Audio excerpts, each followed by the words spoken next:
Bienvenue sur Africa 24 dans cette nouvelle édition du 12-15. Voici les titres de l'actualité. L'accord passé entre l'Éthiopie et le Somaliland provoque la colère de la Somalie. Cette entente conclue le 1er janvier octroie à l'Éthiopie un accès à la mer Rouge contre la reconnaissance de l'indépendance du Somaliland. La Somalie dénonce une violation de sa souveraineté. Nouvelle année et nouveau Premier ministre au Tchad. L'opposant Succès Masra, très critique envers les autorités de transition il y a encore quelques mois, a été nommé à la tête d'un gouvernement d'union nationale. Un changement de cap que nous analyserons dans cette édition. Et le Gabon, pays importateur de gaz butane, prend des mesures pour améliorer le quotidien des citoyens gabonais. Le prix du gaz est en baisse de 17,5% depuis ce 1er janvier 2024 sur décision des autorités de transition. Mais tout d'abord, nouvelle péripétie dans le divorce consommé entre le Niger et la France. L'ambassade de France à Niamey est officiellement fermée et ce jusqu'à nouvel ordre. L'annonce a été faite ce 2 janvier par le ministère français des Affaires étrangères. Les activités de l'ambassade devraient se poursuivre depuis Paris. Il convient de rappeler que Paris avait annoncé sa fermeture peu avant le 25 décembre, alors qu'en septembre dernier, l'ambassadeur de France, Sylvain Itier, quittait le territoire nigérien suite à un ordre d'expulsion donné par les militaires au pouvoir. Notons que depuis le coup d'État militaire du 26 juillet dernier, les relations entre Paris et Niamey se sont considérablement dégradées.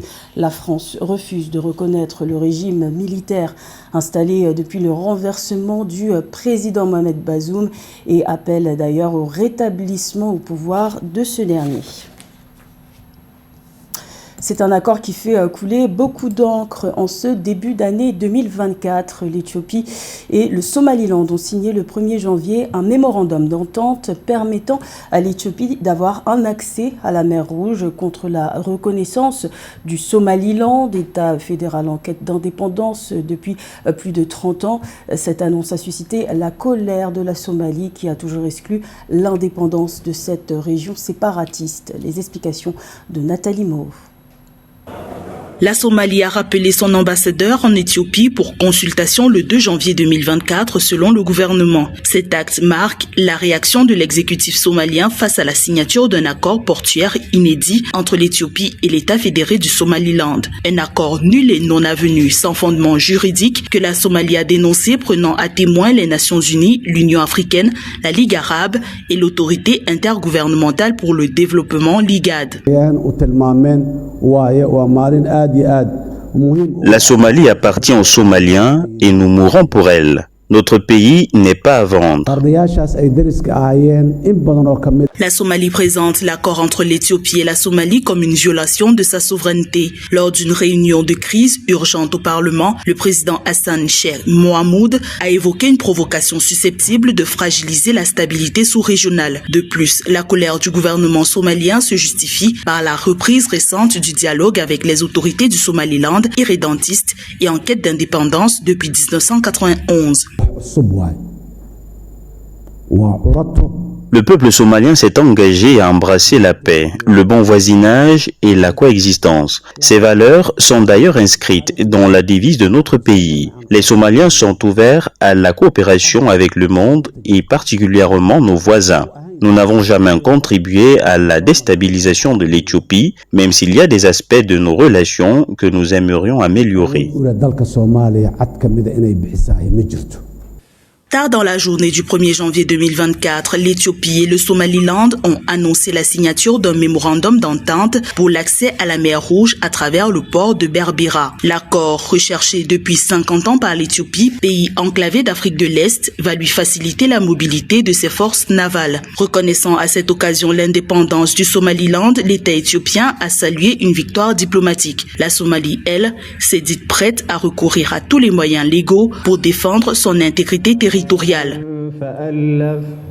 Passation de pouvoir entre deux opposants au Tchad. Le chef du parti Les Transformateurs, Succès Masra, de retour d'exil depuis novembre dernier, succède à Saleh Kebzabo au poste de Premier ministre. Une nomination diversement appréciée au sein de la population. Si certains saluent un signe d'apaisement et de réconciliation nationale, d'autres gardent en mémoire les manifestations sanglantes du 20 octobre 2022 organisées à l'appel de ce même Succès Masra, très critique envers les autorités de transition il y a encore quelques mois. Le point avec Amat Ramadan.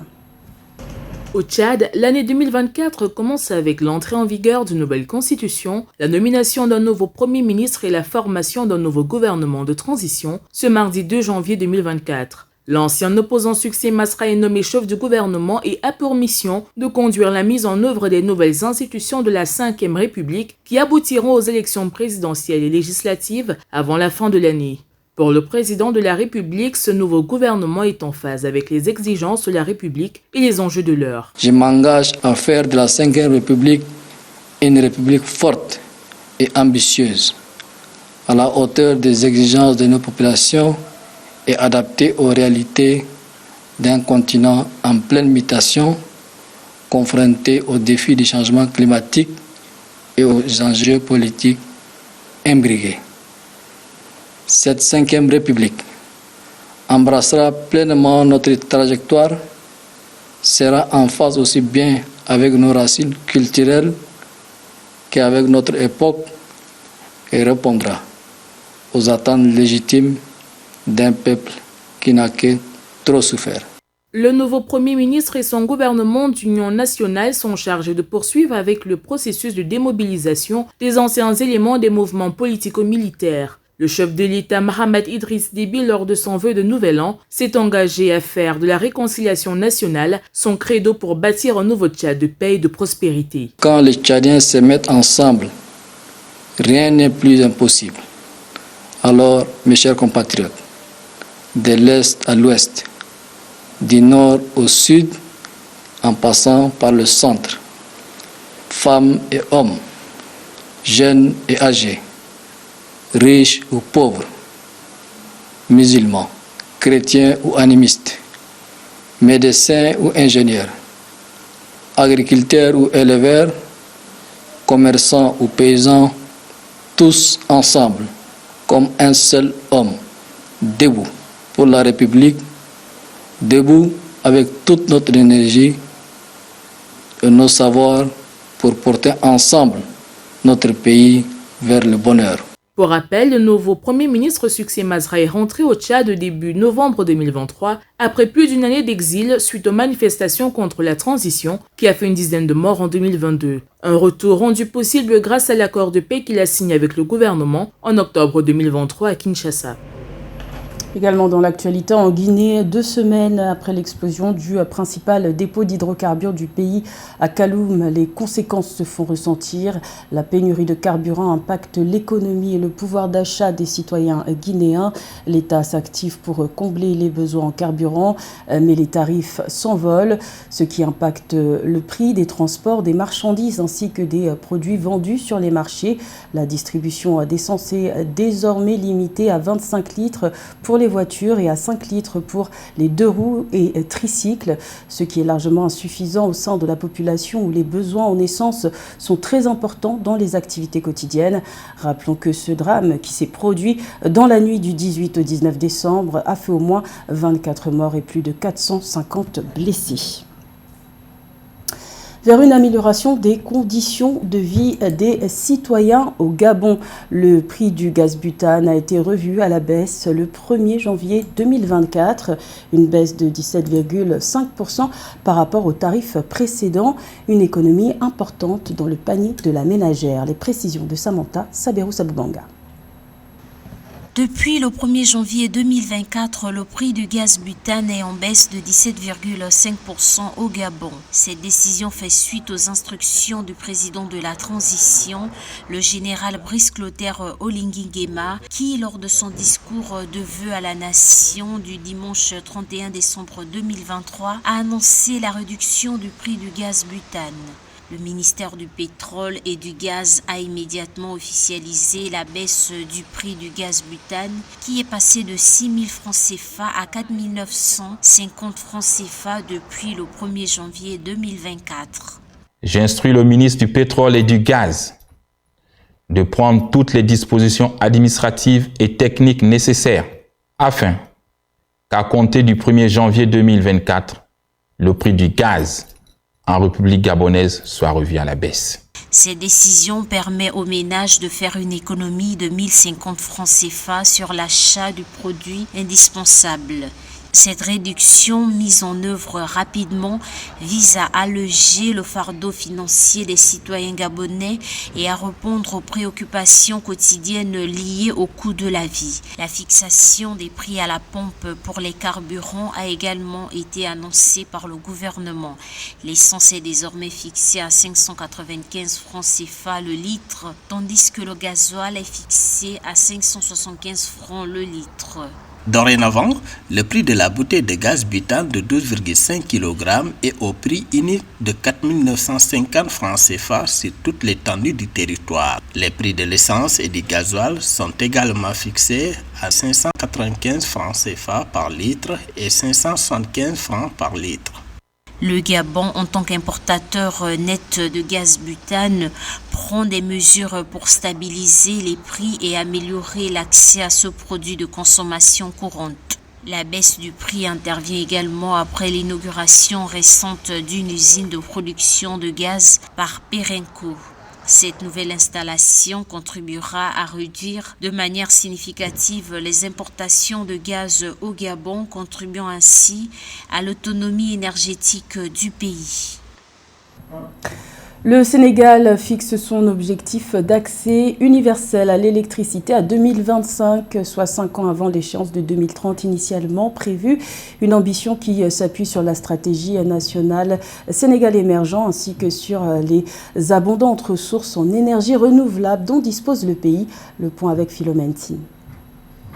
La demande croissante en électricité et la nécessité de réduire la dépendance aux énergies fossiles ont conduit le gouvernement sénégalais à entreprendre la construction et l'exploitation de nouvelles centrales électriques à énergie propre.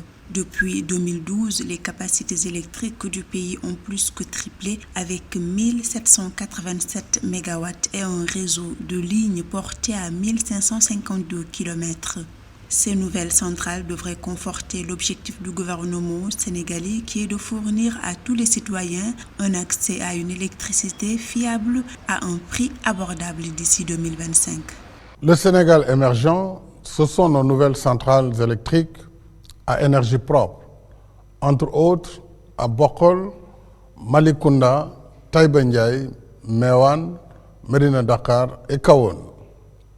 Avec seulement 500 MW et un réseau vétuste de 501 km de lignes électriques, les coupures d'électricité étaient longues et fréquentes avant 2012. Au Sénégal, le taux d'électrification s'établit à 85% en milieu urbain et 60% en milieu rural. Avec l'exploitation prochaine des ressources gazières et pétrolières, le gouvernement sénégalais a adopté des plans de conversion du gaz en électricité ou gaz to power qui pourraient fournir au pays une énergie moins chère, plus propre et plus accessible. Nombre de localités qui vivaient dans l'obscurité sont maintenant éclairées. Le taux d'électrification rurale étant passé de 27% en 2012 à 61% en 2023. Avec l'exploitation prochaine de nos ressources gazières et pétrolières, nous réaliserons à l'horizon 2025 l'accès universel à l'électricité à des coûts plus abordables. Le gouvernement sénégalais s'engage à renforcer davantage son infrastructure énergétique. Ainsi, une autonomie énergétique permettra au Sénégal de stabiliser ses coûts énergétiques à long terme, favorisant ainsi un développement économique durable. Le Kenya, première économie de la communauté d'Afrique de l'Est, ambitionne de retrouver le chemin des marchés internationaux en 2024. Selon l'exécutif, le pays est dans une position sûre en ce qui concerne ses obligations en matière de dette souveraine. L'objectif est clair, mettre fin au gaspillage pour réduire les emprunts et introduire de nouvelles mesures fiscales pour augmenter les recettes. Plus de détails avec Sarah Yemele. La République du Kenya s'enorgueillit de son essor économique en 2023. Selon le président kenyan William Ruto, le pays a fait des progrès louables, a triomphé de la menace de la stagnation économique et se trouve maintenant dans une position sûre en ce qui concerne ses obligations en matière de dette souveraine. En 2023, le pays a réduit l'inflation à 6,8% et a connu une croissance du PIB au taux de 5,4%, ce qui place le Kenya au 29e rang des économies à la croissance la plus rapide au monde. Des efforts considérables ont également été déployés pour promouvoir l'inclusion financière et la dignité des Kenyans aux échelons économiques inférieurs. Le Hustler Fund a déboursé plus de 42 milliards de shillings kenyans en un an seulement, ce qui en fait le plus grand programme d'inclusion financière.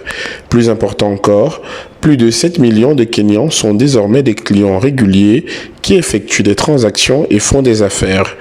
Des Kenyans qui, autrement, n'auraient pas dépassé le stade de gardien d'une institution financière ont désormais accès à 100 millions de shillings kenyans du Hustler Fund chaque jour. Le programme de logement du Kenya a permis à des millions de Kenyans, y compris des habitants de bidonvilles qui vivent aujourd'hui dans la misère, d'accéder à la propriété dans des conditions décentes. Il a également permis d'inverser la fragmentation des terres agricoles et a déjà créé 120 000 emplois et prévoit d'employer plus de personnes en 2024. Pour la première fois, mes amis Mama Boga et Boda Boda auront la possibilité de devenir des propriétaires d'un logement dans le cadre de notre programme d'achat par les locataires à 4 000 shillings par mois et à 3% d'intérêt. Ceci, tout comme d'autres Kenyans dans le cadre de nos programmes de logement abordables à 6% d'intérêt et de logement du marché à 9% d'intérêt. Le tout à des taux d'intérêt à un chiffre, soit la moitié des taux actuels.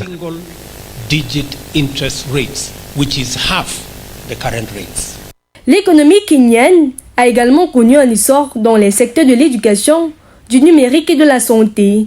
Le pays ayant pour objectif de poursuivre la transformation des soins de santé au niveau secondaire et tertiaire en 2023. Selon le président William Ruto, la quête de la défense du constitutionnalisme et de la protection des droits des personnes doit être menée avec prudence afin de ne pas priver ces personnes de leurs opportunités légitimes. C'était le journal de la rédaction. Merci de l'avoir suivi. L'information continue sur Africa 24.